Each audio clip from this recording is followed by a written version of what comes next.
Hola, ¿qué tal? Muy buenas tardes, buenas noches para todos, todas y todes los que se van sumando a este espacio. Damos la bienvenida a esta mesa denominada, bueno, dentro de este conversatorio virtual, ¿no? Ya pensando en el 1 de diciembre, Día Mundial en respuesta al VIH-Sida.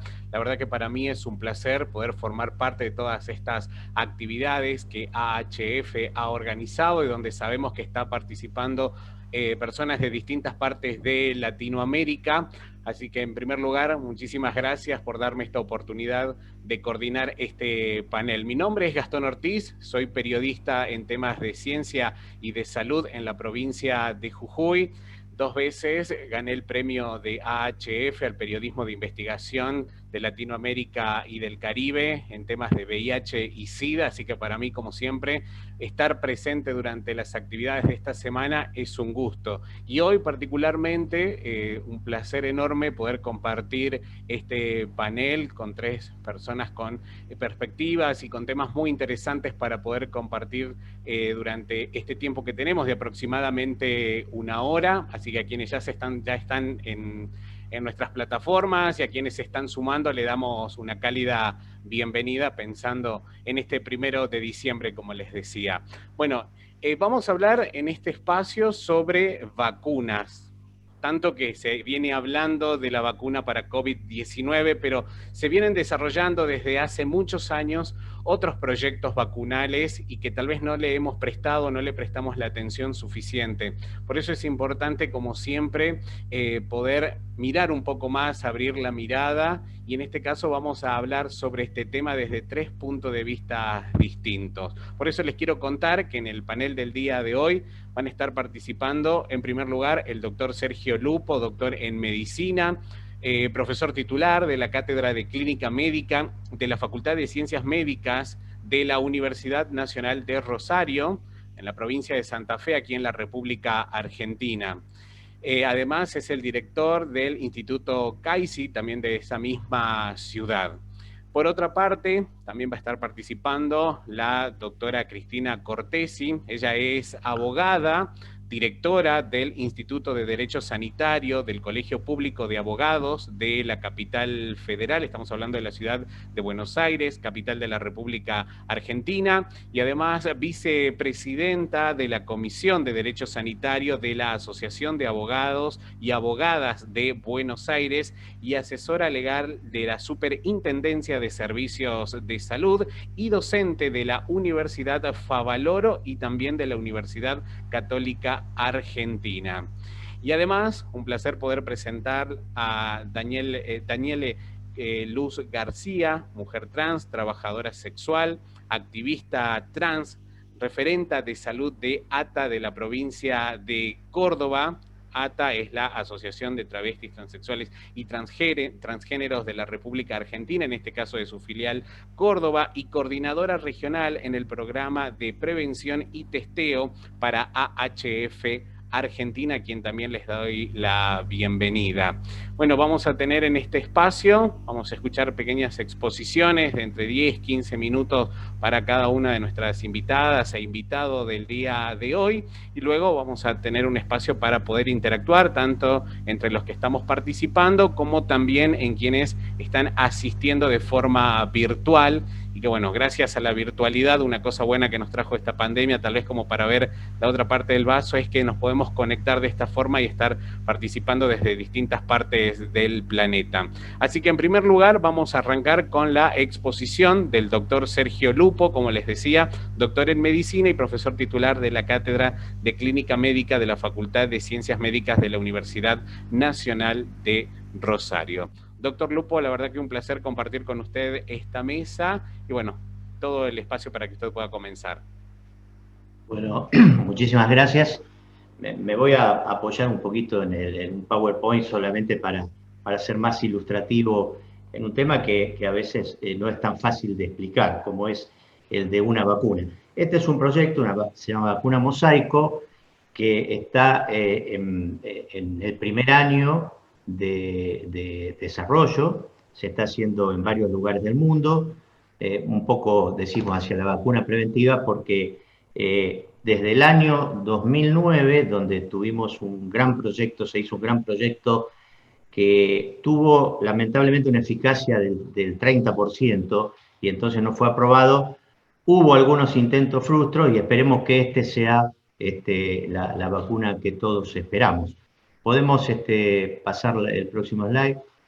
Simplemente ver acá, recordar un poquito los genomas codificantes del VIH. En primer lugar, explicar que esto es son vacunas sintéticas y 3 fracciones de esta vacuna, el GAF, el POL y el EM, que están marcados ahí sintéticamente, son las fracciones, podemos ver la segunda, en donde puestos en un vector viral, hoy habrán escuchado mucho con la vacuna del COVID hablar de esto, de un adenovirus 26, que es un adenovirus que lo que hace fundamentalmente es hacer una especie de caballo de Troya para transportar estas pequeñas partículas sintéticas que se confunda el organismo, que crea que entra el virus cuando no lo entra y genere una respuesta inmune. Ahí vemos que hay también vacunas proteicas, pero en este caso vamos a hablar de esta que es una vacuna viral. Pasamos a la próxima. Esto es lo que yo les decía, podemos pasar rápido, la última gran proyecto que lamentablemente no tuvo el éxito deseado. Como decíamos, se utiliza un adenovirus 26 y con genes sintéticos VIH. Quiero marcar esto para que no haya confusión, que nunca entra virus. El adenovirus es simplemente un virus del resfrío que se utiliza como el vector. Vemos la próxima. Bueno, y aquí tenemos un poquito el esquema de la vacuna, que en realidad utiliza 2 vacunas, se dan en 4 dosis, que lo vamos a ver posteriormente, y en las 2 últimas se mezclan las 2 vacunas. Pasamos a la próxima. Hay estudios previos, esta vacuna lleva muchos años en desarrollo, simplemente mostrarle que se ha probado con éxito importante en monos rhesus previamente, y luego hay otros estudios, pero el más importante, el estudio Approach, que se hizo un estudio de fase 1 y fase 2 para demostrar la respuesta inmune y la seguridad en un grupo todavía pequeño de personas. ¿Pasamos? Y este es el estudio en los 72 monos rhesus. Se le hace a los monos un reto intrarrectal semanal con el virus simio, que es muy parecido al VIH, durante 6 semanas. Vemos en la próxima. Y en donde vemos entonces que en cada exposición se demostró un 94% de reducción de riesgo, lo cual es un resultado muy alentador. Seguimos.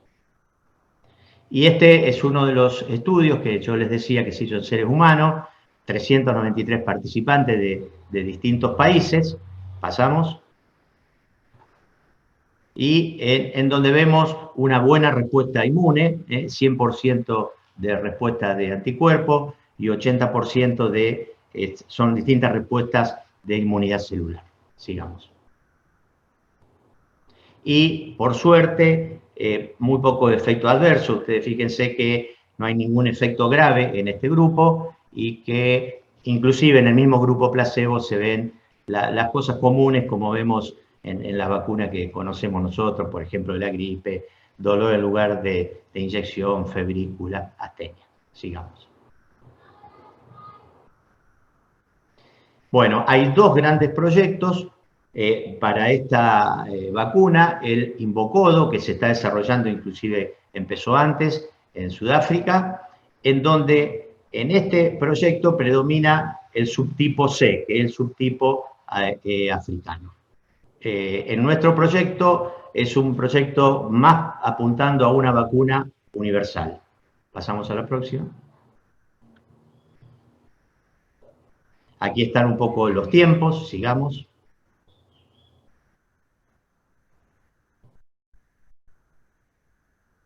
Pasamos a la próxima. Y un poco para explicarles quiénes están a cargo de todo el estudio. La vacuna es del laboratorio Janssen, de Johnson & Johnson, esta es una unión pública-privado, participa con un apoyo los Institutos Nacionales de Salud de Estados Unidos, un apoyo económico, y HBTN, que a lo mejor han escuchado hablar para otros proyectos, es una red de ensayos de vacuna contra el VIH, que es un grupo transdisciplinario, que es el que se ocupa del el armado, que es el que se ocupó de seleccionar nuestros centros, que es el que se ocupó de dar todo el entrenamiento, no solo para nosotros, sino también para los laboratorios, como por ejemplo para nuestro laboratorio en Rosario. Y en cada centro hay un comité de educadores que están hechos un poco como espejo de lo que hace HBTN. Ahí ven ustedes Argentina, Brasil, Perú, México, Estados Unidos, Polonia, España e Italia. En Argentina hay 4 centros, uno el de Rosario y 3 centros en Buenos Aires. Sigamos. Bueno, y esto es un poquito el título del estudio, pero para explicar, es un estudio de fase 3, lo que quiere decir que ya sería la gran fase previa, si tiene el resultado esperado, a la aprobación de la vacuna. Es multicéntrico, se hace en muchos centros. Aleatorizado quiere decir que hay un grupo que se aplica la vacuna y un grupo placebo, un grupo control, porque todavía no hay ninguna vacuna que haya dado resultado. Doble ciego quiere decir que ni nosotros los investigadores ni el paciente sabe a cuál grupo pertenece. Sigamos. Bueno, y esto es un poquito los criterios de inclusión.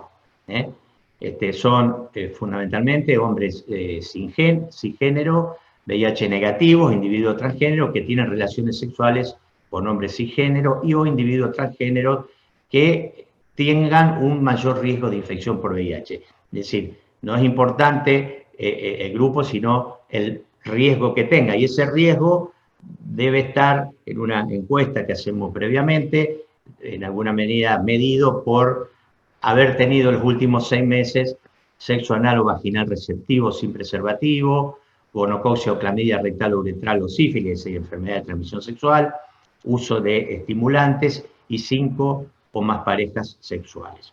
El estudio africano, por ejemplo, se hace en mujeres, que es la población que tiene más vulnerabilidad en esa región.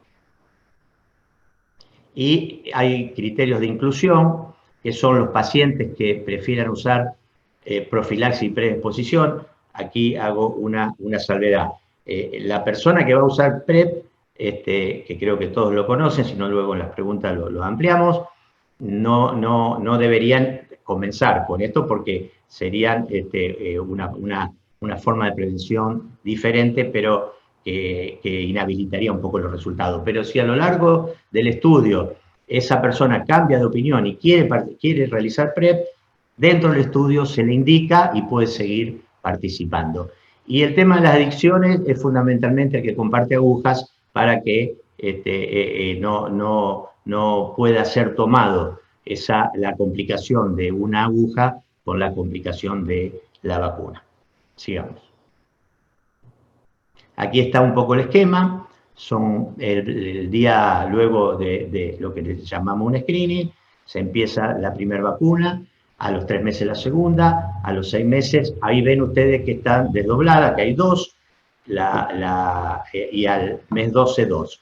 ¿Por qué son 2? Porque ahí se agrega en esa vacuna, de esto que hablamos del virus, el virus de cubierta, que un poco es la parte más importante para la transmisión del virus, y que tiene subtipos, tanto del tipo C como del tipo B, como de los otros subtipos que se conocen en el mundo, lo que le daría de tener resultados una aplicación, digamos, universal.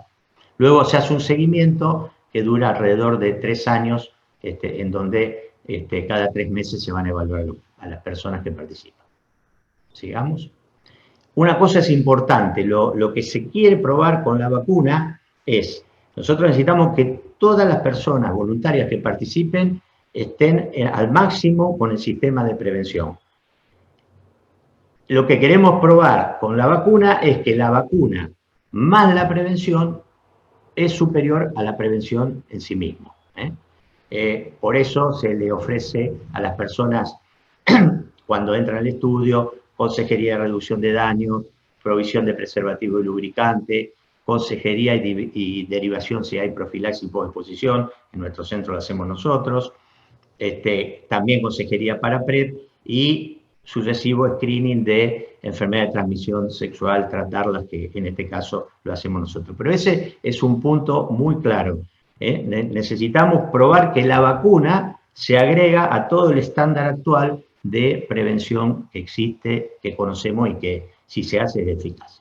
Y la última simplemente en este resumen es que en el año 93 ya tendríamos la información sobre la eficacia y la seguridad de la vacuna. Vamos a tener posiblemente resultados previos del estudio africano que van a ser muy importantes.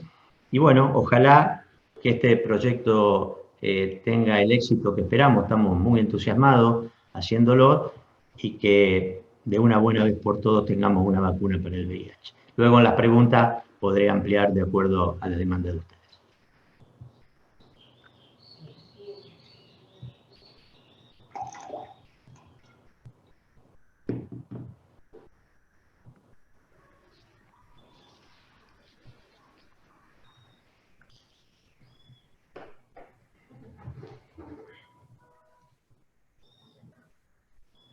Sergio, tu micrófono. Ahí está, perdón. Le decía, ¿no? Que muy interesante poder conocer esto y sobre todo en un contexto donde toda la sociedad, todo el mundo está hablando de tanto de vacunas, de eficacia, de seguridad y bueno, poder también pensar en estos proyectos que se están desarrollando y que también necesitan del apoyo, no solamente de la sociedad, sino también de instituciones que del campo de la investigación. Pero bueno, ahora vamos a salir un ratito de la investigación clínica y vamos a pasar a otro campo y tiene que ver con el campo del derecho. Y vamos a darle lugar a la doctora Cristina Cortesi, ya es abogada, directora del Instituto de Derecho Sanitario, del Colegio Público de Abogados de la Capital Federal, vicepresidenta de la Comisión de Derecho Sanitario, de la Asociación de Abogados y Abogadas de Buenos Aires y asesora legal en la Superintendencia de Servicios de Salud y docente de 2 universidades muy importantes, como es la Favaloro y también en la UCA. Doctora Cortesi, le damos la palabra. Bueno, muchas gracias. En primer lugar, quiero agradecer a HF por la invitación para participar en este conversatorio. Yo me voy a limitar a hablar de la parte legal, como bien vos dijiste, sobre cómo funciona en nuestro país legalmente el tema de las vacunas, la obligatoriedad, qué leyes tenemos. Por lo pronto, nosotros tenemos una ley que es la 27491, que se dictó, se sancionó en el mes de diciembre del año 2018. Es una ley que amplía un poco más los niveles de exigencia en relación a las vacunas o a la obligación de vacunarse respecto de su antecesora, pero que más o menos son parecidas. Por ejemplo, ambas, en ambos casos, se establece o consideran a la vacunación como una estrategia de salud pública, preventiva y altamente efectiva. Y también la considero un bien social. ¿Qué significa que es un bien social? Bueno, significa que el Estado la debe proveer en forma gratuita, porque además en estos casos el Estado lo que debe hacer es hacer prevalecer la salud pública por sobre el interés individual. Y esto es lo que sucede con las vacunas. Se trata de una política de Estado, ¿no es cierto?, que tiene que ver con esto último que decíamos, que después lo voy a explicar un poco mejor. A tal punto amplía los niveles de exigencia que esta ley trae un nuevo caso de, podemos decir, responsabilidad profesional médica, ¿no es cierto?, que es para aquellos médicos, también para los docentes, que estando en contacto con niñas, niños y adolescentes, toman conocimiento de la falta de vacunación y no lo reportan. Si no lo reportan a las autoridades regulatorias, digamos, caen en lo que sería una responsabilidad profesional conocida como mala praxis médica.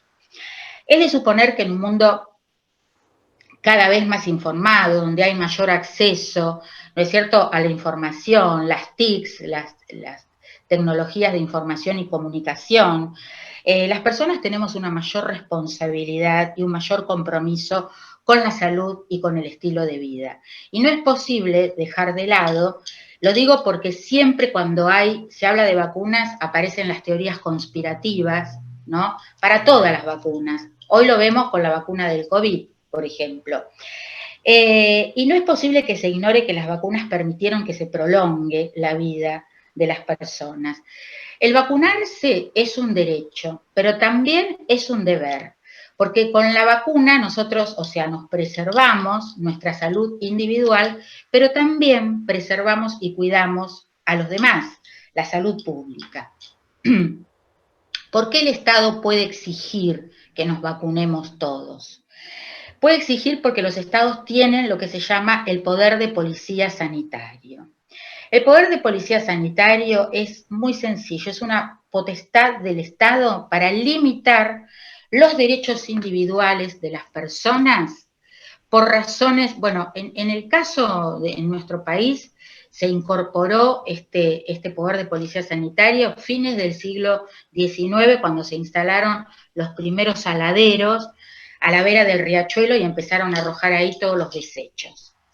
La provincia de Buenos Aires los clausuró, los saladeristas se agraviaron, se fueron a la justicia y dijeron, esta medida nos afecta derechos consagrados en la Constitución Nacional, como el derecho a trabajar, ejercer industria lícita. ¿Y qué les contesta la Corte? Porque el caso llega a la Corte. La Corte dice, bueno, nosotros respetamos todos los derechos individuales, pero los podemos limitar. En ese caso, las limitaciones eran por razones de seguridad, moralidad y salubridad pública. Bueno, después esto se modificó, este fue el primer concepto, digamos, anglosajón de poder de policía sanitaria, pero acá lo importante es que por razones de salud pública el Estado puede limitar, así como limitó derechos a la circulación cuando devino la pandemia, por ejemplo, y esto a pesar de que muchas personas no les gustó demasiado, hubo colegas míos que interpusieron acción de habeas corpus, diciendo que el Estado limitaba este importante derecho a la circulación. Bueno, la justicia repitió lo mismo. Es en aras, o sea, se pueden limitar los derechos individuales por razones de, en este caso, salud pública, habiendo una pandemia. Pero esto también lo reconoce nuestra Constitución Nacional cuando dice que los derechos, todos los derechos individuales, se ejercen conforme a las leyes que reglamentan su ejercicio. ¿Qué significa esto? Reglamentar es limitar, recortar. Los derechos no se ejercen en forma absoluta, como muchas personas por ahí creen, sino que están limitados o recortados por lo que las leyes disponen. Y nuestro Código Civil y Comercial de la Nación, en su última digamos, reforma, estableció en el artículo 14 que el Código reconoce dos tipos de derechos, los derechos individuales y los derechos de incidencia colectiva.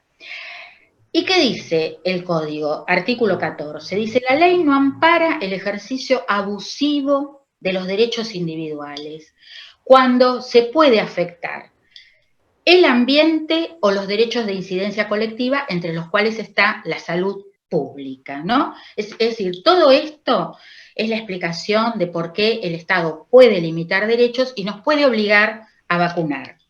Todas las vacunas, esto todo el mundo lo sabe, por ahí más que yo inclusive, cuando entran al mercado, cuando se autoriza su uso, es porque ya han pasado por los controles, ¿no es cierto?, de seguridad y eficacia después de haber pasado por los estudios preclínicos, clínicos fase 1, 2, 3. Por ahí algunas no establecen un 100% de eficacia, como está pasando con la del COVID, que ninguna nos da un 100%, pero hay porcentajes altos de eficacia, pero sí se mide la seguridad en cada una de estas fases. Es decir, una vez que la ANMAT las aprueba es porque son seguras. Nuestro organismo regulatorio, ANMAT, es uno de los organismos más reconocidos y prestigiosos en el mundo. Pero también en Argentina gozan de mucho prestigio los investigadores. Por eso que en Argentina se llevan a cabo ensayos clínicos, a pesar de que, como siempre, en todas estas cosas aparece esta cosa medio de que la sociedad a veces opina que bueno, porque conejitos de India, porque es mucho más barato. No es así. Las razones por las cuales se investiga en nuestro país es justamente porque hay buenos, excelentes investigadores, tenemos un organismo regulatorio de mucho prestigio y también porque nuestra normativa en relación a los ensayos clínicos está armonizada con la normativa a nivel internacional, ¿no es cierto? Normas ICH, con los códigos de ética internacionales, informe Belmont, el CINCI, etcétera, etcétera. Cosa que no pasa en todos los países. Entonces, esto le da seguridad a algunos, organismos regulatorios como EMA o como FDA, ¿no es cierto?, que las investigaciones que se llevan a cabo en nuestro país son investigaciones serias y que dan seguridad. Lo digo también por el tema de que hoy se está cuestionando tanto la vacuna del COVID, y como yo siempre le digo a los que cuestionan, ¿no? Una vez que ANMAT la prueba, es porque es segura y tiene eficacia. Y si no creemos, entonces no tomemos más ningún fármaco, ¿no es cierto? No utilicemos ningún producto médico, no consumamos alimentos que son también aprobados por una de las direcciones de ANMAT. Bueno, lo que pasa que, como siempre pasa, y quizás, no sé, ojalá que no pase con la vacuna para el VIH, pero siempre que aparece una vacuna, aparecen todas estas políticas conspirativas. Ahora, ¿hay más evidencia para demostrar la efectividad de las vacunas cuando tenemos enfermedades que gracias a las vacunas hemos podido erradicar y que también gracias a que en muchos países del mundo las vacunas no son obligatorias? Hay otros países como en Estados Unidos que sí lo son, pero que los padres, en el caso de los menores, pueden pedir una excepción por varias razones, razones religiosas, filosóficas, etcétera. Y entonces, muchas de estas enfermedades que se consideraban erradicadas han vuelto.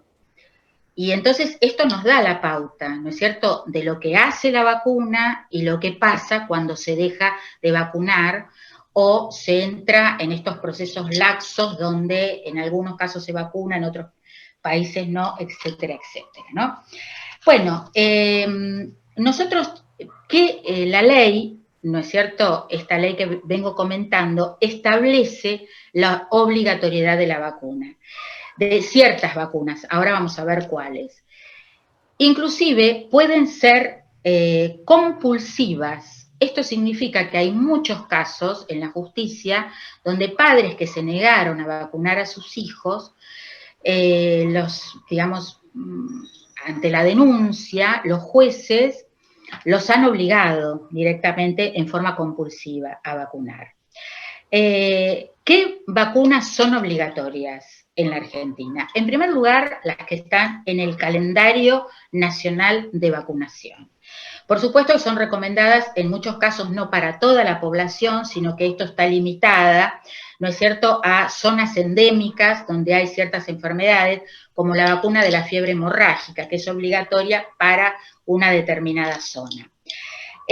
La ley en el artículo 7 dice que las vacunas, las que son obligatorias son las del calendario nacional de vacunación, las recomendadas por la autoridad sanitaria para grupos de riesgo y las indicadas en una situación de emergencia epidemiológica, con lo cual esto hace, si bien acá la ley habla de grupos de riesgo, nosotros en lo que es VIH ya no hablamos más de grupos de riesgo porque es discriminatorio hablar de grupos, hablamos de conductas de riesgo, conductas que están en cualquiera de los grupos humanos. Pero bueno, esto por ahí, o sea, habría que ver, ¿no es cierto?, tanto con esta vacuna, si ojalá pueda salir, lo mismo que la vacuna del COVID, habrá que ver qué dice la autoridad regulatoria. Evidentemente, al principio no va a figurar en el calendario nacional de vacunación, pero la autoridad regulatoria la puede obligar a que las personas se vacunen. Así que, bueno, esto queda sujeto a lo que diga la autoridad de aplicación. Y también la autoridad de aplicación, por lo general, lo que hace es declarar obligatorias las vacunas para las personas que desarrollan actividades en el campo de la salud, que están en contacto con pacientes. Y esto también seguramente va a ocurrir. Estas vacunas, tanto las que están en el calendario nacional, todas las que son obligatorias, digamos, son gratuitas, no se necesita inclusive tampoco prescripción médica, las personas van a los vacunatorios con su certificado y ahí se vacunan, ¿no es cierto? Pero hay algunas que son para situaciones epidemiológicas específicas, que esas sí las provee también la Dirección Nacional de Control de Enfermedades Inmunoprevenibles, pero con indicación médica. Por ejemplo, una vacuna para la rabia.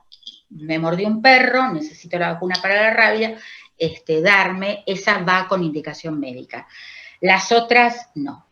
Bueno, yo no tengo más nada para decir de las vacunas, simplemente que si se declara, si se llega a declarar como obligatoria, en el caso del VIH no sabemos para quiénes o en qué casos, la autoridad regulatoria lo decidirá, y en el caso del COVID va a pasar exactamente lo mismo, porque seguramente, o sea, sí o sí, como dije antes, para el personal sanitario va a ser obligatoria, pero después habrá que ver también qué son grupos de riesgo, como dice la ley, porque, por ejemplo, grupos de riesgo no son todas, en algunos países del mundo, los grupos de riesgo, como acá se consideran las personas mayores de 60 o de 65 años, no son todos, sino que son los que mayores de 60 o 65 años que están en geriátricos.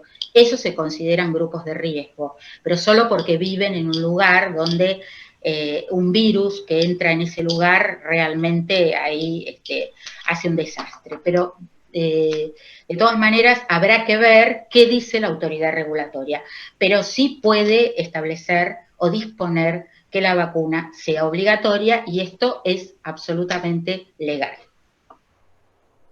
Perfecto. Hasta acá Doctora, llegué. la verdad que muy interesante y sobre todo, como usted bien ha descrito, ¿no? Todas las controversias, pero por otro lado también las teorías conspirativas que ponen en duda y generan dudas en la población y que hace que se hagan los cuestionamientos que hoy estamos viendo. Así que seguramente luego vamos a poder seguir conversando sobre ese punto y sobre incluso, ¿no?, los recursos que a veces se presentan ante la justicia pidiendo que se excluya a alguien o a un grupo social o incluso por cuestiones religiosas. Pero enseguida vamos a continuar hablando y ahora también vamos a ver cómo analizan todo esto desde la sociedad civil, que en la pandemia de VIH, en estos 39 años prácticamente que tenemos de historia, la sociedad civil siempre ha tenido un rol tan pero tan activo y que creo que ha servido como impulso para que personas que viven con otras condiciones, en otras situaciones de salud, también de alguna forma vean este modelo y puedan también impulsarse. Bueno, así se han creado asociaciones de pacientes y han tenido un rol en el activismo muy importante. Por eso vamos a sumar ahora a Daniele Luz García. Ella es una mujer trans, trabajadora sexual, activista trans y referente de ATA en la provincia de Córdoba y coordinadora regional en el programa de prevención y testeo para AHF Argentina. Así que Daniele, por favor, sumate, te escuchamos. Bueno, muchas gracias.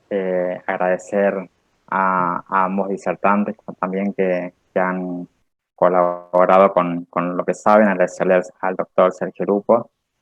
Y esto como que a mí me lleva a pensarme y a repensarnos como la sociedad civil, ¿no? De en dónde estamos parados y paradas respecto a la vacuna preventiva para el VIH.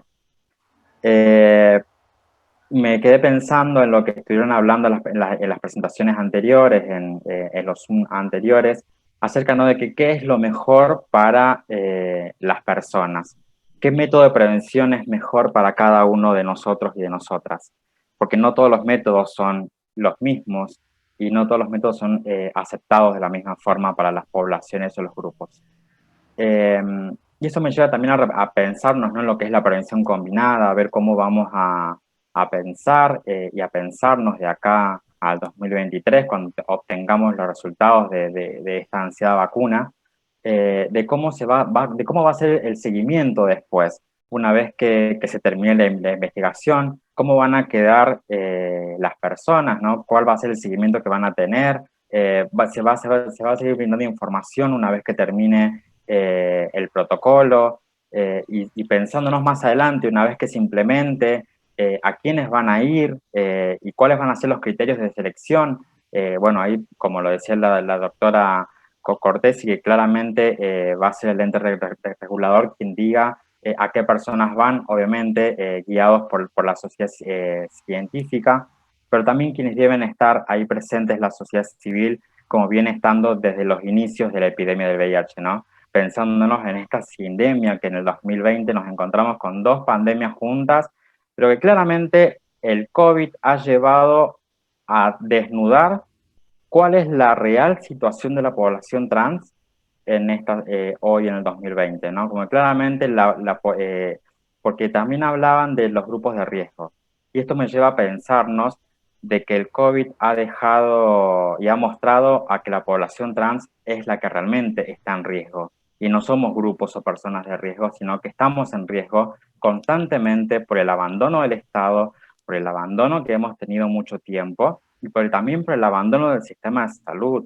La exclusión que tienen nuestras compañeras hoy en día es muy grave, o sea, nos siguen llamando por el nombre que no dice el documento, y eso hace que las compañeras sean excluidas del mismo sistema. Dentro de la organización ATA en la que pertenezco, venimos llevando diferentes acciones de prevención en vacunación dentro del calendario de vacunación nacional, y esto me lleva a repensarnos, ¿no?, a cómo debe ser el seguimiento, porque el mismo sistema de salud muchas veces está como preparado para hacer campañas masivas de vacunación, pero después se deja en el criterio de las personas en cómo va a ser el seguimiento. Hay esto, ¿no? Se lo pregunto después al doctor Sergio Lupo, después, ¿cuántas veces ha visto personas que jamás han completado un carnet de vacunación? ¿Cuántas veces ha visto personas que se han puesto una dosis de hepatitis B y no han completado nunca más o no han completado las 3 dosis? Pensándonos en esto, ¿no? ¿Cómo va a ser la vacunación preventiva para el VIH? ¿Cómo va a ser una vez que se implemente? ¿Cómo va a ser el seguimiento? Esto me lleva a lo que venimos haciendo en ATA, que el año pasado logramos vacunar a más de 120 compañeras y únicamente 8 lograron completar su carnet de vacunación. Pero porque teníamos personas, yo estoy en el área de salud, que le veníamos haciendo el seguimiento, y era un seguimiento al sistema de salud y un seguimiento a las compañeras. Porque el sistema de salud venía como postergando, no, después, y nos ha llegado a pasar que en pleno contexto de pandemia, con restricciones, se habían detenido las campañas de vacunación, que en una parte era entendible, pero después eso llevó a que muchas compañeras cortaran el seguimiento que venían teniendo en el carnet de vacunación. Y eso hizo a perder otro año más. Y eso les llevo a preguntarles a ustedes y a las personas que están viendo este Zoom y están viendo la transmisión en vivo, ¿cuántas compañeras mueren por año en la Argentina y en el mundo? Tengan en cuenta que somos la prevalencia más alta en VIH en Argentina. Somos el 34%. Y preguntarles, ¿no?, ¿hasta cuándo van a seguir investigando con nosotras? Aplaudo la investigación, pero necesitamos cosas concretas y cosas reales, cosas urgentes. A veces ya no podemos esperar, porque la muerte la tenemos acá a la vuelta. O no nos pegan un tiro, o nos morimos de hambre, o nos morimos a golpes, o nos mata el mismo VIH. Y las comorbilidades que tenemos. Porque cuando hablamos de VIH en personas trans, hablamos de otras cosas también. Hablamos sobre el cáncer anorrectal, hablamos sobre el aceite que tienen nuestras compañeras hoy en día, ver cómo va a impactar el tema de la vacunación en la salud de las compañeras. Tengamos en cuenta que brindamos acciones preventivas, pero necesitamos comer. Nuestras compañeras necesitan alimentarse. ¿Cómo va a impactar esta vacuna en el cuerpo de las compañeras y de las personas que van a recibir, que no tienen el acceso a algo tan básico como es el alimento y una vivienda? Entonces eso me lleva como a preguntarme las fases que van a tener. Vuelvo al mismo, al seguimiento. ¿Cómo va a ser lo que vamos a trabajar? Y celebro esto, pero también el preguntarles y preguntarnos a nosotros mismos y mismas, estamos trabajando en prevención para el VIH. ¿Y qué va a pasar con las compañeras que ya viven con el virus? ¿Cuánto tiempo más tienen que esperar para la tan ansiada cura del VIH? Y esto después pensarnos en la prevención también. ¿Cómo vamos a trabajar? Ese también como que tiene mucho que ver el rol de la sociedad civil, como que tiene los cuestionamientos y comienza a generar esto de que comienza a hacer ruido en las preguntas y que claramente las respuestas las vamos a tener trabajando de forma articulada. Es importante que las compañeras trans se sumen a esta investigación, pero que sean parte. No que únicamente que sean investigadas, sino que sean parte de la investigación, que sean parte de los procesos de investigación, que sean escuchadas. Eso es importante y celebro al doctor Sergio Lupo porque es un médico reconocido a nivel Argentina, que yo sé que escucha a las compañeras y que trabaja constantemente con las compañeras. Entonces, por eso como que me quedo muy tranquila y accedí también a compartir este panel con ustedes. Eso es un poquito lo que quería comentarles y nada, dejo las preguntas abiertas. Muchísimas gracias, Daniele. La verdad que haces muy buenos cuestionamientos que creo que son más que necesarios y que no podemos perder de vista. Me hiciste recordar el año pasado cuando estuve en la conferencia en México de VIH y justamente Marcela Romero y otras compañeras de la militancia trans hacían este tipo de cuestionamientos y como algunos centros de investigación, por ejemplo en otros países, investigaban y pensaban también en el impacto que iban a tener estas vacunas, medicamentos, específicamente en población trans, un grupo poblacional del que muchas veces nos olvidamos, no solamente desde la ciencia, sino también en la respuesta en general al VIH, así que muchísimas gracias por tu participación. Bueno, ahora sí abrimos el espacio para poder conversar. Invitamos a que quienes nos están siguiendo, recién me mandaban mensajitos, aproximadamente 30 personas en estos momentos en la plataforma están, más la gente que seguramente a través del canal de YouTube van a poder seguir interactuando también con nosotros. Así que bueno, vamos a empezar a conversar y estos cuestionamientos, ¿no?, que entre los doctores y Dani nos estábamos haciendo, bueno, poder empezar a interactuar y que eso vaya generando también algunas preguntas.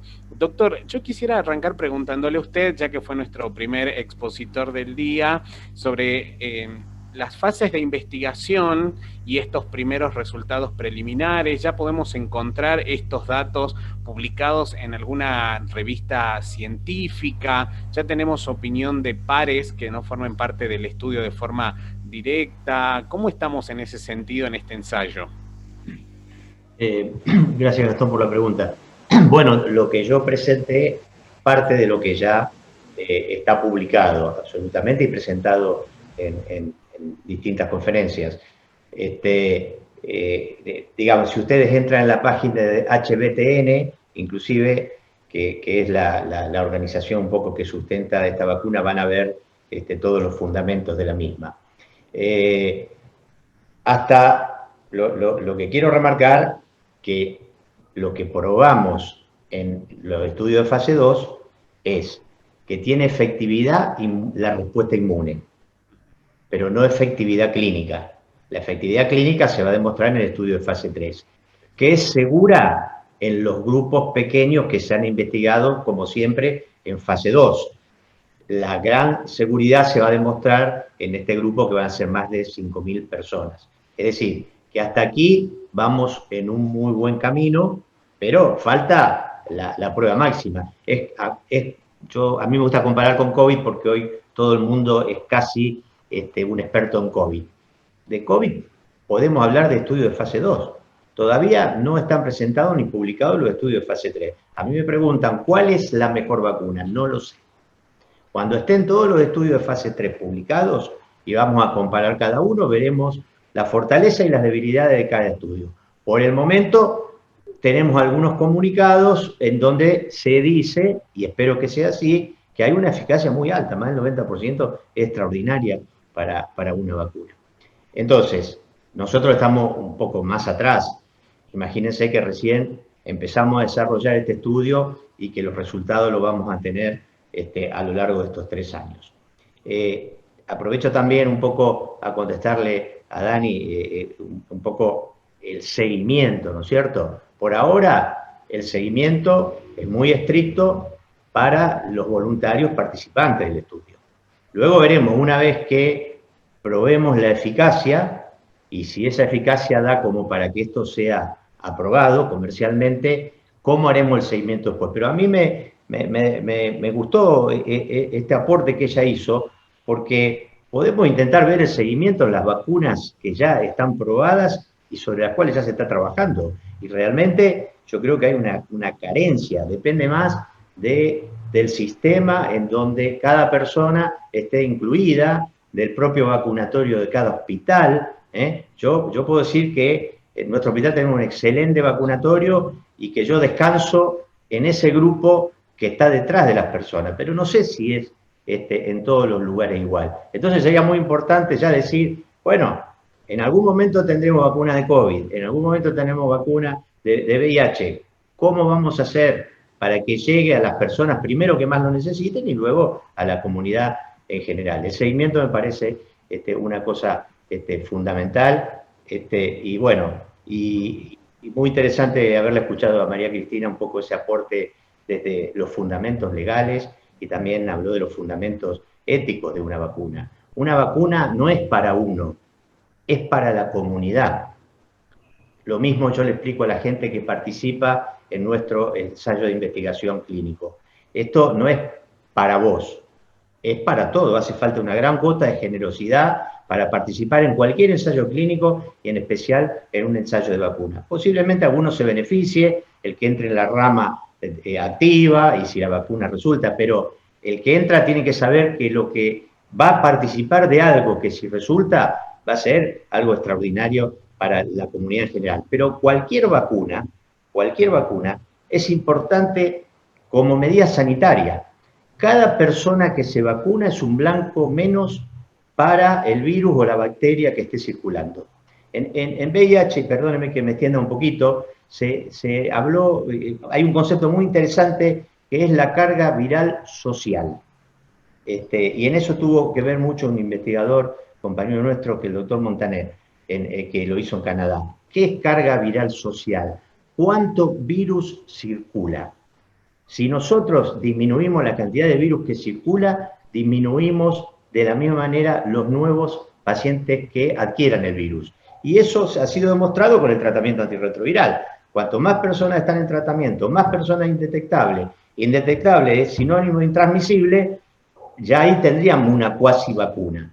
Pero eso sería para las personas que han adquirido el VIH. ¿Se benefician personalmente? Sí, claro que se benefician personalmente. Pero a la vez el beneficio social. Y a la vacuna hay que tomarlas así. Yo me vacuno para los demás, generosamente. No es que me vacuno solamente para mí. Bien. Doctor, tengo acá una pregunta, ya que está hablando, y de paso así le damos continuidad a su exposición y a poder profundizar. Nos preguntan, ¿cuál es el porcentaje de efectividad de la vacuna que será considerada para su aprobación? ¿Cuál es la estimación que ustedes manejan? No sé, yo diría más del 50%, ya sería extraordinario. Ya sería extraordinario. Tengamos en cuenta, lo dije en la exposición, pero lo quiero agregar ahora. La vacuna no desplaza ninguna de las otras formas de prevención, suma. Si yo sumo un 50, un 60, un 70%, estoy haciendo algo extraordinario. No hay que mirarlo para cada persona, vuelvo a decir, lo que significa en general. Les comentaba que la vacuna de Tailandia tuvo lamentablemente un 31%, que sí se considera bajo para hacer todo un esfuerzo de vacunar a toda una población. pero claro, uno quiere el 90. Ustedes vean que en COVID se decía va a ser un 70 y los estudios preliminares están demostrando un 90. Extraordinario. Si eso resulta, realmente va a ser fantástico. Y si nuestra vacuna supera, yo les diría, más del 60 yo sería feliz. Ojalá, ojalá así sea. Bueno, también a la doctora Cortesi, un comentario que le hacen es, aprendí muchísimo de la intersección entre derechos individuales y derechos sanitarios. Muchas gracias. Miriam nos deja este comentario. Doctora, y justamente vamos y retomemos el tema de la legislación. ¿Cómo ve usted el impacto? A ver, el año pasado se aprobó una nueva ley de vacunas, bastante importante, muy bien discutida incluso por las sociedades científicas, pero desde el punto de vista del derecho y pensando en este contexto, ¿cómo está impactando el día de hoy un nuevo marco actualizado de vacunación? Yo creo que esta, como dije al principio, esta ley que se sancionó últimamente va en concordancia con la legislación anterior.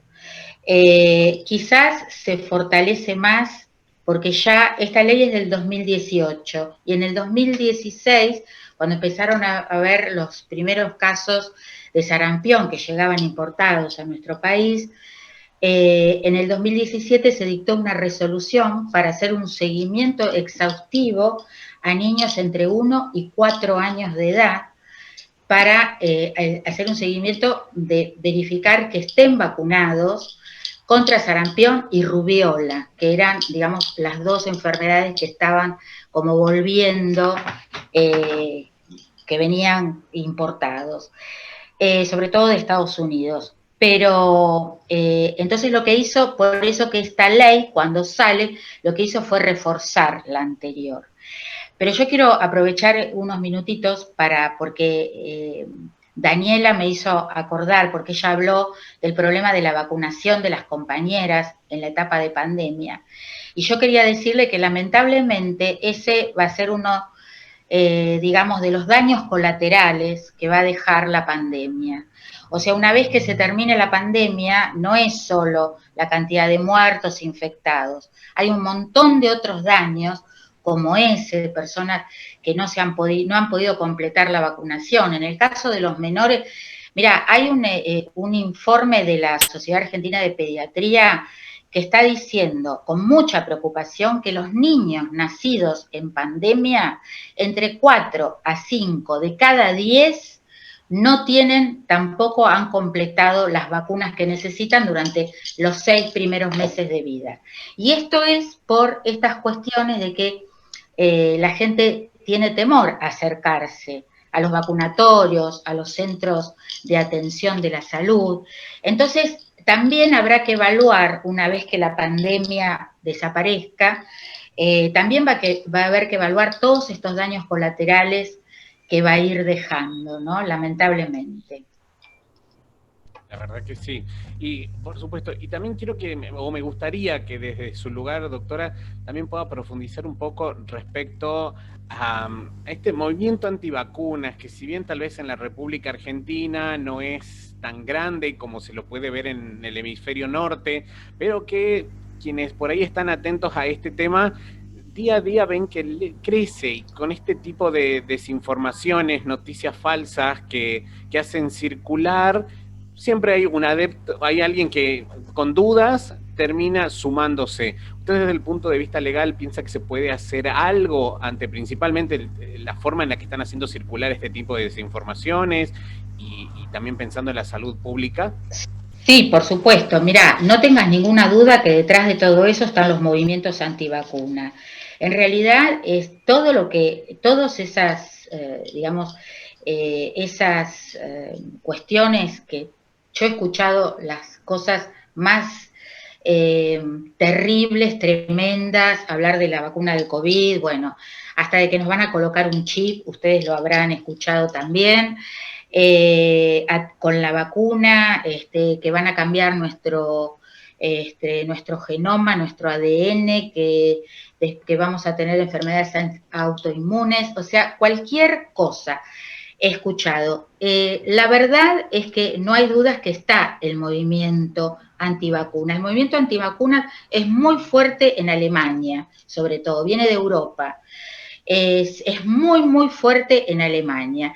Y los países de Europa ya están pensando en el grave error que han cometido en no obligar, porque se están dando cuenta, ¿no es cierto?, o sea, cómo no pueden erradicar un montón de enfermedades que son fácilmente erradicables con la vacuna. Aparte, es el método preventivo y el método más barato, inclusive, para los sistemas de salud, la vacunación. Así que, bueno, hoy hay artículos muy interesantes, inclusive en revistas científicas en Inglaterra. Yo tuve oportunidad de leer algunos y la verdad que hay una preocupación muy fuerte, pero el miedo es que imponer la obligatoriedad en este momento, ellos piensan que sería como empoderar a los antivacunas todavía más, ¿no? Frente a una imposición.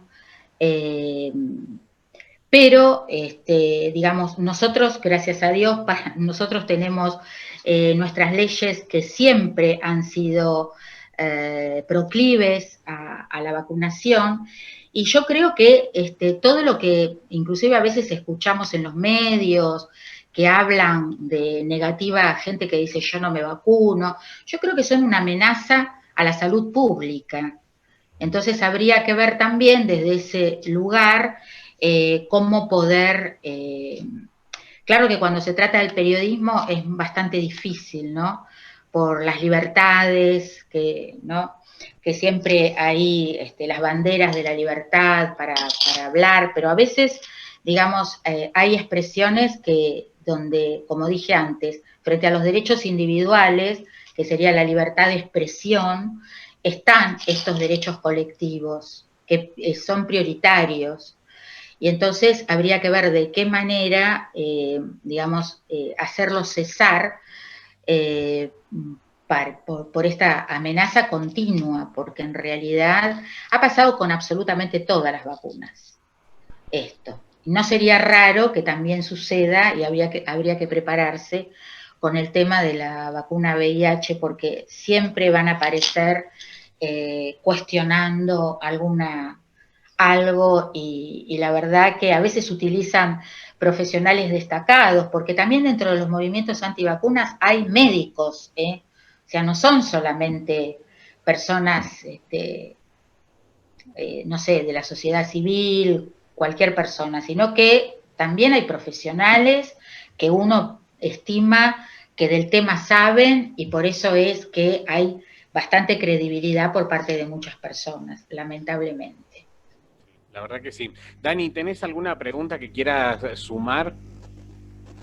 Sí, antes estábamos hablando de la prevención combinada, y esto, ¿no?, como que me lleva a preguntarme, ¿no?, cómo va a ser la mirada de la vacuna respecto a las ITS. Esto como preguntarle al doctor Lupo cómo va a ser ahí. Y después otra pregunta más me lleva, la vacuna lo que haría sería generar anticuerpos en el organismo ante el VIH, y de ser de esa forma, ¿cómo sería si una persona que está en pleno seguimiento de la vacunación, o una vez ya vacunada, cómo sería su resultado ante los test que miden anticuerpos del virus? Eso como que me hace acordar como la vacuna de hepatitis B, por ejemplo, que te sale reactivo, pero ante anticuerpos. Entonces, ¿cómo va a ser en este caso ante el VIH? Bueno, muy interesante las dos cosas. Bueno, hay que hacer un trabajo muy importante en el gran contexto de la vacunación. Es como, más o menos como cuando nosotros decimos a una persona con VIH, a partir de hoy que soy indetectable, no transmitís. Pero ojo, con tu pareja y en un contexto de compromiso dentro de su pareja, no hay problema que no use preservativos. Pero las distintas enfermedades de transmisión sexual no se frenan por el tratamiento antirretroviral. Y eso lo marcamos a fuego, no siempre con éxito, vamos a decir. Pero con respecto a la vacuna, exactamente lo mismo. Dentro del plan de la vacuna estamos muy fuertes trabajando en eso. En cada seguimiento se hacen pruebas de enfermedades de transmisión sexual. Así que esa población va a estar especialmente protegida. Ahora, lo que vos decís, si tenemos éxito y esta vacuna, digamos, se consolida y se hace extensiva a la comunidad, es un trabajo a hacer. Y el trabajo de la aceptación de la vacuna es un trabajo que hay que hacerla cuando estamos empezando la investigación, que ese es un concepto claro que tenemos los que estamos trabajando en esto, trabajando para que la comunidad ya la vaya aceptando en el caso que resulte. Y también entender que no resulte no quiere decir un fracaso, va a aportar mucho conocimiento como aportó conocimiento aquella vacuna de la que yo hablé anteriormente. Entonces, es muy importante ahora. Yo creo que, por ejemplo, la cantidad de horas que se habla de COVID en los medios, si un poquito de eso se hablara desde la vacuna, no tanto que el éxito que tuvo, que no tuvo, la importancia que cuando la tengamos la gente se la aplique, sería un paso importante y trascendente. Pero ahora hay que hacerlo, porque desde ya, a mí cuando me preguntan, y me preguntan todas las consultas, todas las personas que vienen, ¿me vacuno? Primero la pregunta, ¿me vacuno o no me vacuno? O sea que lo que decía María Cristina, sé que hay médicos antivacunas y que están diciendo no se vacune. Nosotros tenemos que ser los primeros que tenemos que, dentro de la población nuestra, aportar y decir, hay que vacunarse.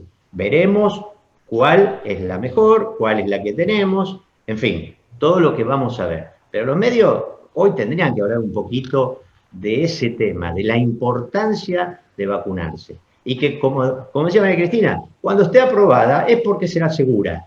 Y luego viene lo que se llama la fase 4 de investigación, que se sigue habiendo una vigilancia y si aparece algún efecto adverso importante, todos nosotros nos vamos a enterar. Esto pasa con todos los fármacos que se aprueban y mucho más cuando se ha hecho esto en forma acelerada. El tema de los anticuerpos es así. Nosotros en cada visita,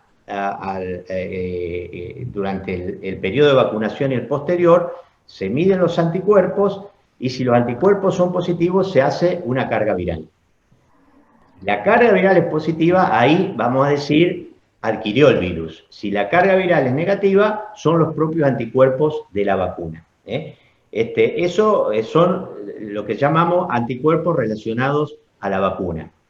Se están haciendo estudios para poder separar los anticuerpos de la vacuna de cualquier test de ELISA, por ejemplo, que es el más común. De todas maneras, en el caso que, por eso el pedido de análisis se hacen dentro del estudio, no fuera del estudio para que no haya una confusión. Vos fijate, por ejemplo, en hepatitis B, está bien el ejemplo que vos pusiste. Si yo me doso anticuerpo antisuperficie y me da positivo, hay dos posibilidades. Que yo tuve una hepatitis o que yo me vacuné. ¿La diferencia cuál es? Y la persona te dice, yo me vacuné.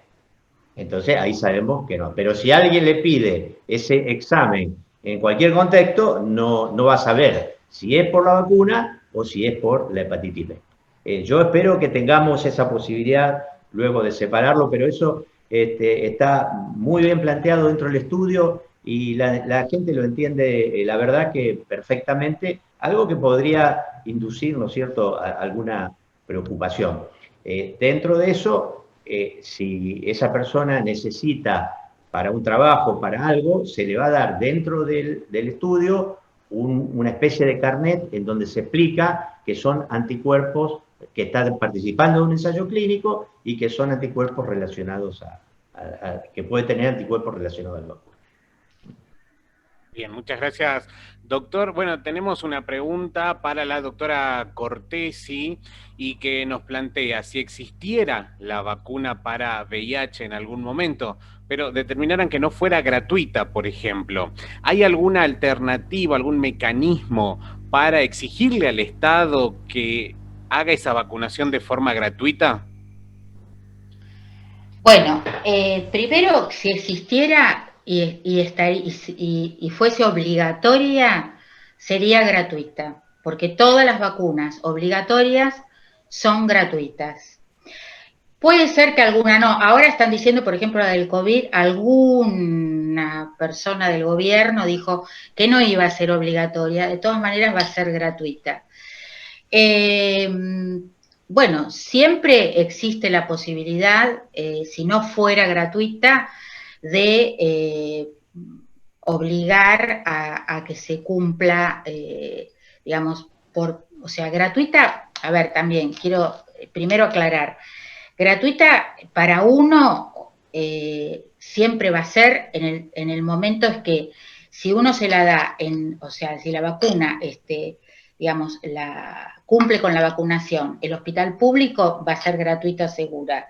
Si tenés una obra social o una empresa de medicina prepaga, para vos va a ser gratuita y la que la va a pagar es la obra social o la empresa de medicina prepaga. Es decir, que de todas maneras es muy difícil que te hagan pagar la vacuna, es decir, estas vacunas, cuando son masivas, podría ser no gratuita, estas que yo hablé, por ejemplo, una vacuna antirrábica, que vos te la das una vez si te mordió un perro, y que no están ni en el calendario, ni son obligatorias, y que son con certificado médico, con, digamos, con receta médica, ¿no es cierto? Que no podés ir sin una prescripción médica para dártela, pero si no, seguramente son gratuitas. Y si no lo son digamos, siempre alguien paga, eso es lo que quiero aclarar, ¿no? Las paga el ministerio, como paga las drogas,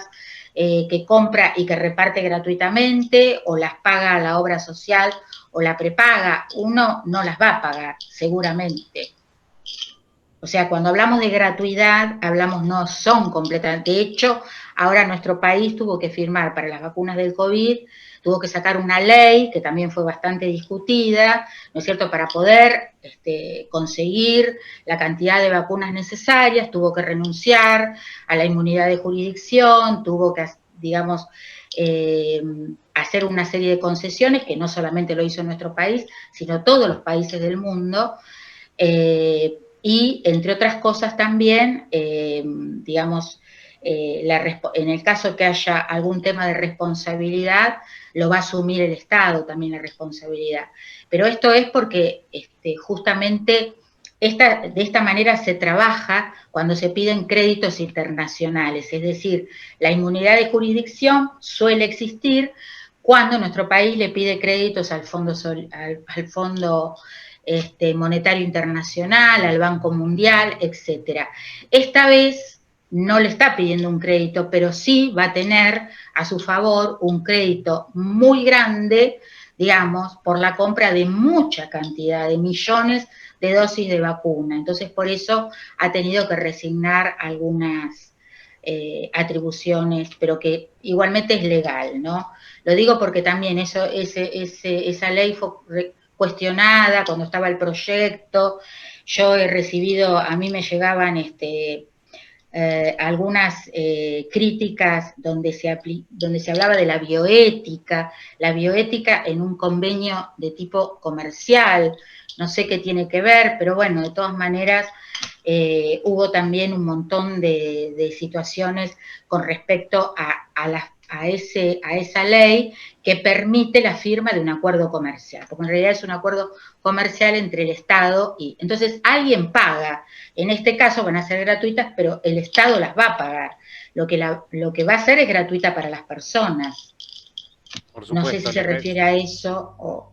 Sí, creo que sí. Igual a Miguel, que nos está siguiendo, si quiere ampliarlo o quiere profundizar en algún punto, todavía tenemos algunos minutos para hacerlo. Claudia dice, de hecho, la de la gripe es gratis, solo para los grupos de riesgo. Yo la tengo que pagar hasta los 65 años, que es lo que usted también estaba indicando. Claro, bueno, pero porque eso es según la obligatoriedad. Entonces, para los grupos, para los que son obligatorios, ahí no hay que pagarla.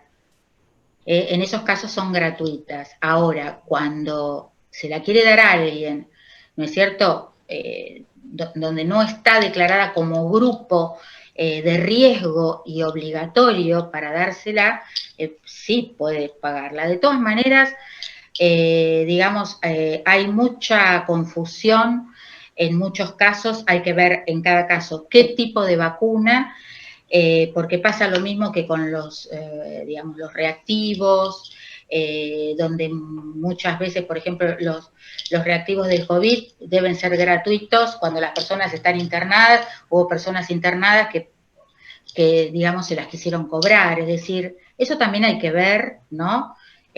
Si realmente, qué obra social tienen, qué empresa de medicina prepaga, si se tiene que hacer cargo, en qué casos si se tiene que hacer cargo la empresa de medicina prepaga, en qué casos no, pero todo depende, como nosotros tenemos un sistema muy fragmentado de salud, lamentablemente también es muy fragmentado, digamos, las prestaciones que tenemos, prestaciones que para algunas personas, si tienen una obra social, es gratuita, y para otras personas que tienen otra obra social, porque no está en el PMO, no la tienen.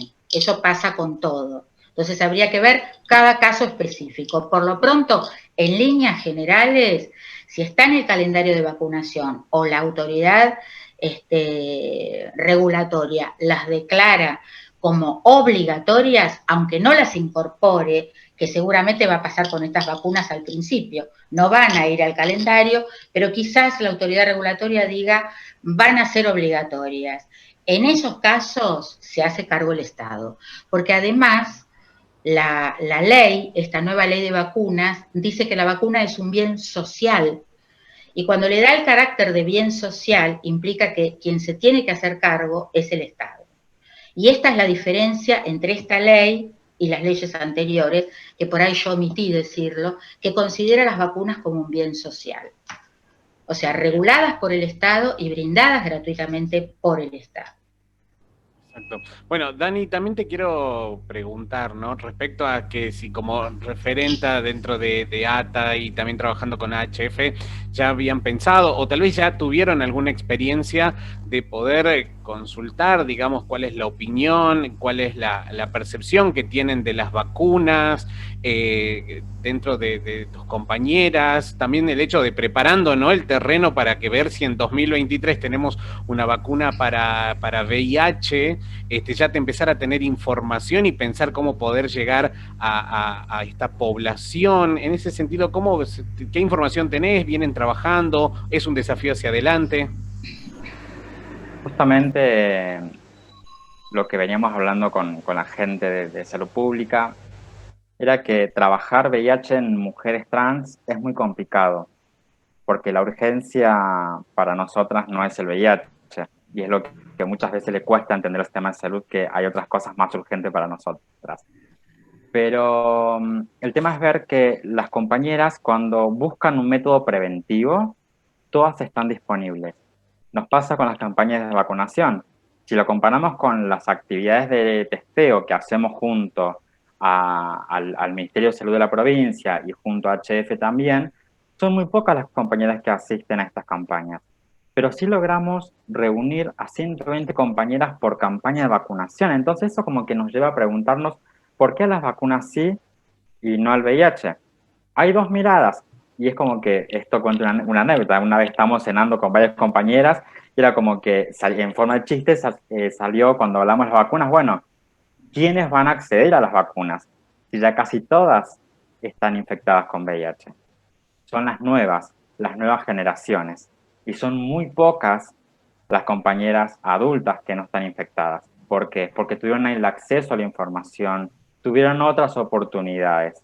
Entonces, eso como que nos llevó a preguntarnos, ¿no? ¿Cómo íbamos a trabajar?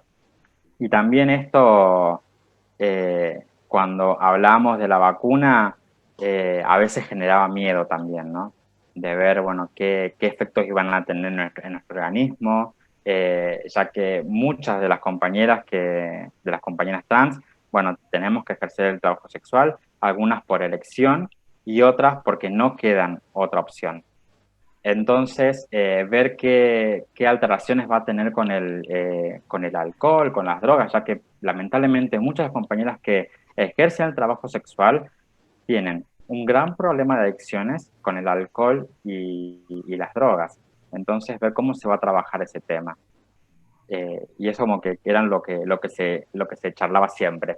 Y ahí como que yendo yo siempre cuestiono mucho, hablamos de la ley de VIH, que también habla sobre los métodos de prevención gratuitos. Si pensamos que la vacuna es un método de prevención, claramente debe ser gratuito. Se está trabajando en una nueva ley de VIH y esto como que en la parte de legislación a veces toco de oído, como que no podemos dejar algo escrito que va a suceder a futuro. Entonces como que posiblemente cuando tengamos la vacuna preventiva de VIH habrá que sacar o un reglamento o habrá que sacar alguna ordenanza o algún decreto que ponga las vacunas de forma gratuita, o ya estaría como dentro de la lógica de si ya es un método de prevención entraría dentro de la gratuidad. Eso como que se lo pregunta la doctora Cortesi. Y perdón, Gastón, que te cuestiono. No hay problema. Repito lo mismo que dije. Si va a ser obligatoria, va a ser gratuita. Seguro, seguro. Pero yo creo que va a ser gratuita porque es un método de prevención, como dijiste, porque también en esos casos, toda digamos, la medicación lo es gratuita. Entonces, ¿cómo no va a ser la vacuna gratuita? Doctor, ¿usted algún mensaje, incluso también pensando en estas poblaciones tan específicas que tienen preguntas desde su lugar, desde sus contextos, como investigador, digamos, ¿cómo podría usted también responder este tipo de inquietudes? Y sobre todo para también, ¿no? Así como desde los medios y otros sectores tenemos el desafío de hacerlo, ustedes como investigadores, ¿cómo pueden hacer para llegar a estas poblaciones? Bueno, nosotros trabajamos hace muchos años en VIH y tenemos múltiples caras, digamos, ¿no? Trabajamos muchísimo en prevención. La parte de investigación es un rol muy importante, pero, por ejemplo, en Rosario hace 21 años que hacemos todos los 1 de diciembre una campaña de prevención y detección del VIH. Es decir, que lo tenemos casi en nuestro ADN, la prevención. Y te diría que es un esfuerzo prácticamente diario, nos sale natural eso.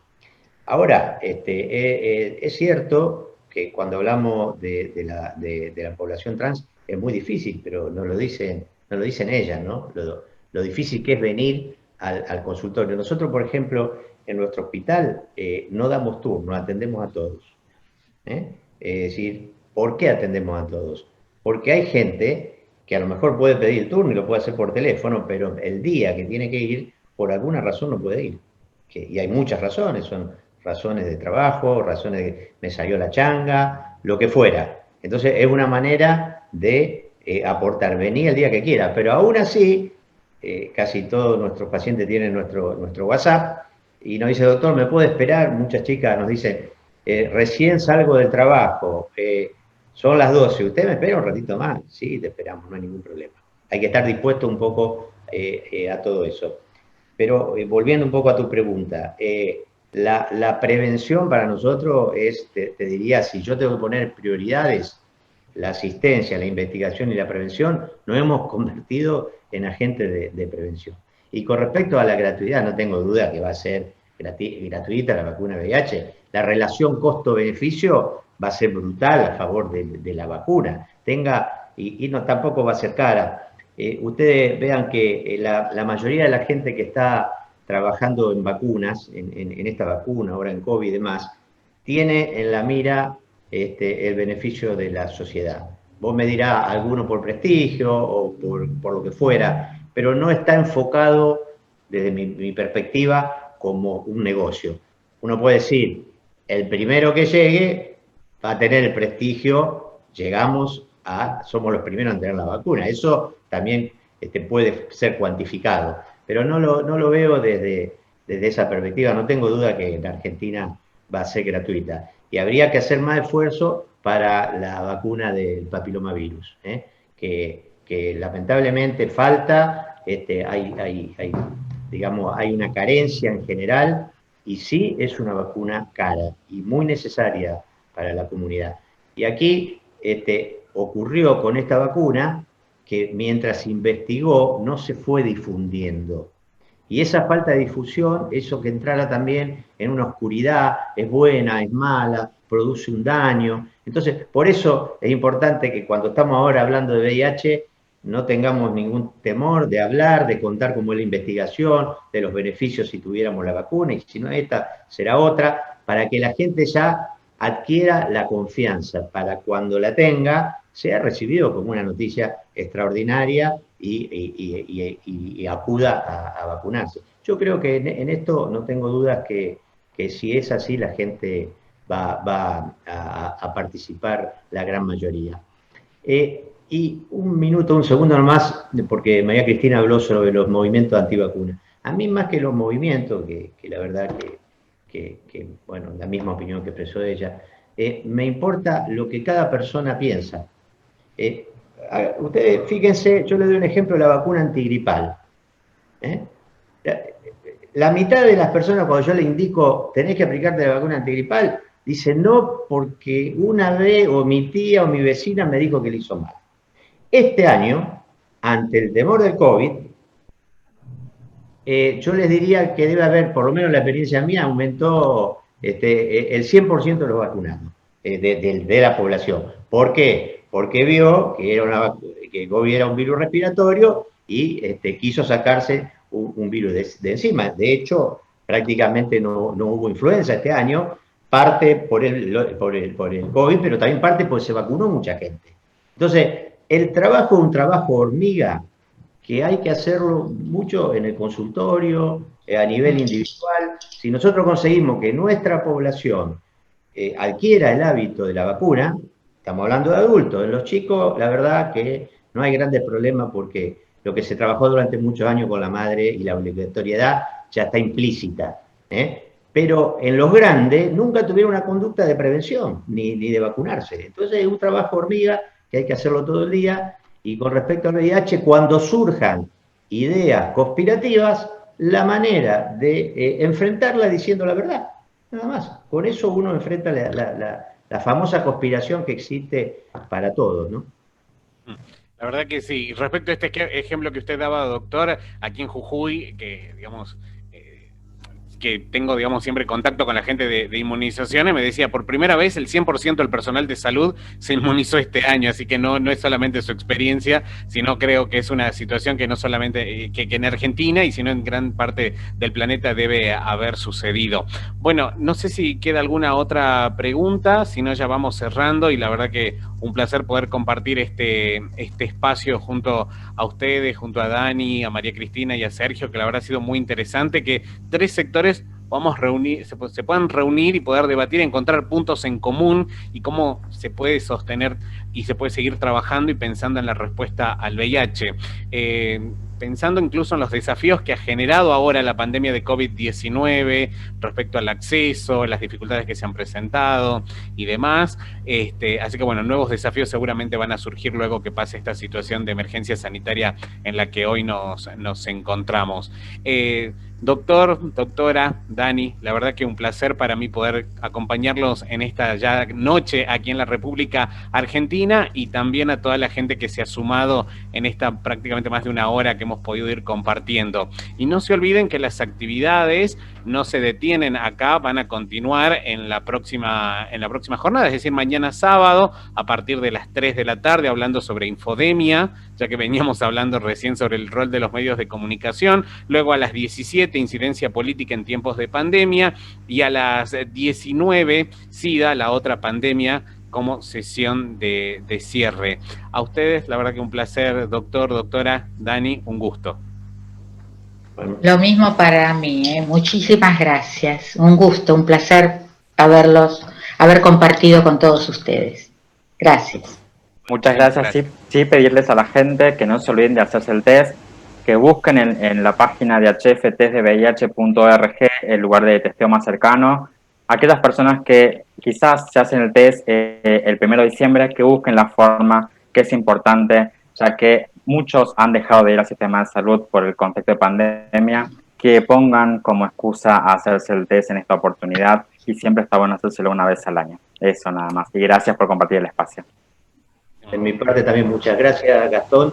Y el primero, hacemos mucho más chico que otras veces por razones de pandemia, nuestra campaña en el Parque de la Independencia Rosario, y vamos a hacer, junto con el testeo de VIH, apoyado con AHF, el testeo de anticuerpos contra el COVID. Un estudio, va a formar parte del estudio epidemiológico gracias a una donación que nos han hecho de estos test.